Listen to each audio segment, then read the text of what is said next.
इस वक्त तक लोग पाकिस्तान में वीकेंड में सोए हुए हैं और उनको शायद अभी इस बात का अंदाज़ा नहीं कि कितना बड़ा बम है कि जो वाशिंगटन डीसी से फोड़ा जा चुका है और जिसके बारे में ट्रंप इससे पहले इशारे करता चला आया था।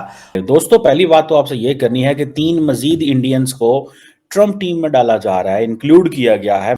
अब मुझे ये बताएं कि इतनी बड़ी तादाद में ये तो है, ये जो स्टाफर्स हैं अंदर सिस्टम के अंदर, these are the real people who control White House. ये क्या पॉलिसीज होती हैं? ये अमेरिका देखता है ताल्लुकात की बुनियादों पर, ये तरीकाकार क्या होता है? क्वेश्चन ये है कि एक भी बंदा इनमें पाकिस्तानी नहीं है, मतलब क्या पाकिस्तानियों के लिए नो गो एरिया है?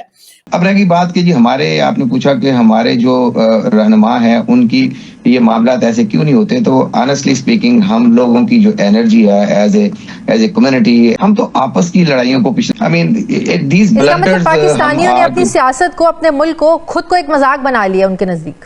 रिकी गिल साहब हैं, he is a real person who will control the national security council के अंदर, और वो भी कहां पे? Director South and Central Asia Pakistan के बारे में। तरजीहात क्या है राव साहब? बिलवास्ता चीज़ें ऐसी हैं कुछ, क्या वो इंडिया की वजह से हमें प्रेशराइज करेगा, वो एक इशू हो सकता है। उसको एनालाइज करने की कोशिश की कि यहाँ पे भारत इतना उसका इन्फ्लुएंस है।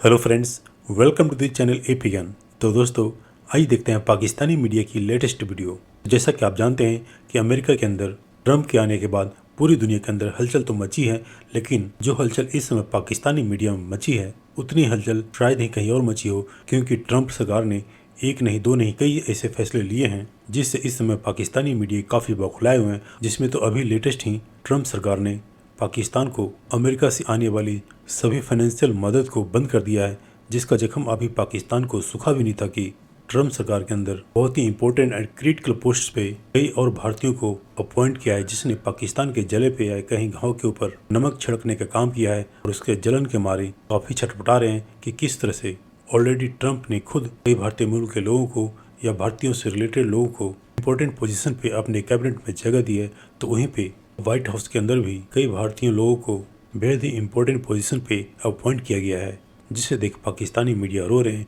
कि आखिर ट्रंप सरकार या ट्रंप को भारतीय ही नजर आ रहे हैं, पाकिस्तानी नज़र क्यों नहीं आ रहे हैं, और क्या वजह है कि ट्रंप पाकिस्तानियों को कोई भी पोजीशन पे अपॉइंट नहीं कर रहा है। तो दोस्तों, आइए देखते हैं पाकिस्तानी मीडिया की इस लेटेस्ट वीडियो को।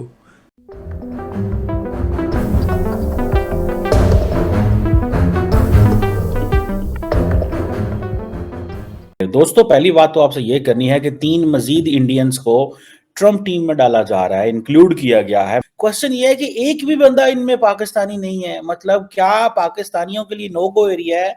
उनके ऊपर नाम के ऊपर लिखा हुआ है कि ये जा नहीं सकते, ये क्या चक्कर है? अब सुनने में आया कि एक बंदा रिकी गिल, उनको अपॉइंट किया गया है senior director South and Central Asia national security council. ये वही नेशनल सिक्योरिटी काउंसिल है जहां पे बाइडेन एडमिनिस्ट्रेशन के जॉन फाइनर जाते जाते ये कह गए कि पाकिस्तान का जो लॉन्ग रेंज मिसाइल प्रोग्राम है वो अमेरिका के लिए खतरा है। हम कहते हैं हमारे इंडिया तक पहुंच सकते हैं, वो कहते हैं नहीं नहीं, ये इंडिया तक नहीं जाते, ये अमेरिका भी आते हैं, नॉर्थ अमेरिका भी आ सकते हैं। अजीब बात उन्होंने कर दी। जाते जाते सारे पाकिस्तानी उस पर हैरान और हंस रहे थे कि हमारे मिसाइल की इतनी रेंज ही नहीं है, लेकिन जॉन फाइनर जो है वो सबको डरा रहे हैं। बहरहाल एनी हो, देन इट इज एक और है, उन्हें बोलते हैं सौरभ शर्मा, ये प्रेसिडेंशियल पर्सनल ऑफिस में स्टाफिंग एंड अपॉइंटमेंट्स। आप देख लें, जिस बंदे का काम ही स्टाफिंग एंड अपॉइंटमेंट्स है, तो देखिए कितनी अहम पोजीशन के लिए उनको चुना गया। It means they are trusted, they are respected. फिर एक फॉर्मर जर्नलिस्ट हैं कुछ देसाई, उनको जो है वो deputy press secretary white house communication team में डाल दिया गया। अब मुझे ये बताएं कि इतनी बड़ी तादाद में ये तो है, ये जो स्टाफर्स हैं अंदर सिस्टम के अंदर, these are the real people who control White House. Ricky Gill साहब हैं, he is a real person who will control the national security council के अंदर, और वो भी कहां पे? Director South and Central Asia Pakistan के बारे में।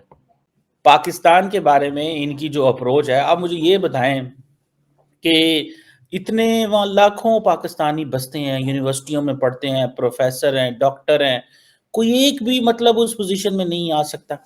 या कि हमारे लोग जो हैं वो सारा टाइम इस दफ़ा गजा करते रहे, तो वो जारी बात है फिर वो जो एक्टिविस्ट होते हैं, फिर एक तो आपकी जो सोच है डेमोक्रेट हो, फिर आप लिबरल डेमोक्रेट हो, फिर आप गजा भी करें, तो वो लोग फिर आपको वो कहते हैं यार ये तो शायद ये दूसरी लॉबी जो है वो, so Indians are accepted for Israelis as well, Indians are accepted by everyone, वो उनको लेने को तैयार हैं। और ये ट्रम्प की टीम में पहले भी इनमें से बहुत सारे लोग काम करते रहे हैं। अब मैं जो देख रहा था कि ये जो इंडियंस को हायर किया गया है फॉर द समोसा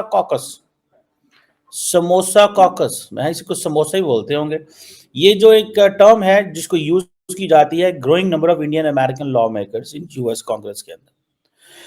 अब इसका एक बड़ा इन्फ्लुएंस, अब ये जो समोसा कॉकस है इसमें एमी बेरा है, by the way I have met this Ami Bera, and then एक बंदा है जिनका नाम है राजा कृष्णा मूर्ति साहब, ये भी बिजनेसमैन है, कांग्रेसमैन है, और 8th डिस्ट्रिक्ट इलिनॉइस, और फिर रो खन्ना साहब, इनसे भी मेरी एक दफा बात हुई थी, और फिर प्रमीला जयापल, ये भी अटॉर्नी और कांग्रेस वुमेन है वाशिंगटन डिस्ट्रिक्ट से, फिर ऋषि कुमार साहब है बिजनेसमैन, कांग्रेसमैन कैलिफोर्निया से। ये सारे लॉ मेकर जो हैं ये एक इंपॉर्टेंट ग्रुप है, इसको समोसा कॉकस कहा जाता है।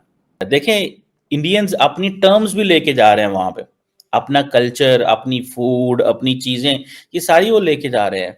और फिर एक और चीज भी इनको एडवांटेज है, ये जो यूएस इंडिया रिलेशनशिप है, ठीक है जी, और इंडिया का जो रोल है अमेरिकन स्ट्रेटेजिक पॉलिसी में, ये एक्सपैंड हो रहा है। ताहिर जावेद साहब, हम हमेशा ये सवाल उठाते भी हैं, करते भी हैं कि ऐसी जब तकरीब होती हैं, अब इस बार भी देख लें डोनाल्ड ट्रंप की हलफबरदारी की तकरीब में, पहले तो यहाँ पर बड़ा हुआ कि शायद बिलावल भुट्टो को इनविटेशन आया है, फिर जब सवालात उठाए कि अगर वाकई में आया है तो आप दिखा दें, फिर बाद में पता चला नहीं वो इनविटेशन नहीं था। तो हमने देखा कि भारत की तरफ से उनके वज़ीर ख़ारजा बैठे हुए थे। ये क्या पॉलिसीज होती हैं? ये अमेरिका देखता है ताल्लुकात की बुनियादों पर इस तरह के इन्विटेशंस जारी किए जाते हैं, या मुमालिक की अपनी ग्रुप्स की लॉबिंग होती है, सियासी जमातों की लॉबिंग होती है? ये तरीक़ाकार क्या होता है ऐसे इन्विटेशंस दूसरे मुमालिक को भेजने का? जैसे आप इंडिया के फॉरेन मिनिस्टर की बात कर रहे हैं ना, या तो आपके पर्सनल रिलेशनशिप होते हैं, या कंट्री के साथ इकोनॉमिक रिलेशनशिप, या कंट्री के साथ डिप्लोमेटिक रिलेशनशिप की वो लेवल ऑलरेडी होती है, जिसके ऊपर वो देखते हैं कि फ्यूचर में इनकमिंग प्रेसिडेंट ने उस कंट्री के साथ कोई ना कोई रिलेशनशिप आगे बढ़ाना है, और ये सिंबॉलिक चीजें होती हैं, लेकिन it has a lot of value. अब रही बात कि जी हमारे, आपने पूछा कि हमारे जो रहनुमा है उनकी ये मामला ऐसे क्यों नहीं होते, तो ऑनेस्टली स्पीकिंग हम लोगों की जो एनर्जी है as a community, as a government, opposition, हम तो आपस की लड़ाइयों को पिछले 2-2.5 साल से, कि एक बंदा एक गंद डाल रहा है, दूसरा उसको साफ कर रहा है और इसके जवाब दे रहे हैं। आई मीन दीज ब्लंडर्स, पाकिस्तानियों ने अपनी सियासत को, अपने मुल्क को, खुद को एक मजाक बना लिया उनके नजदीक।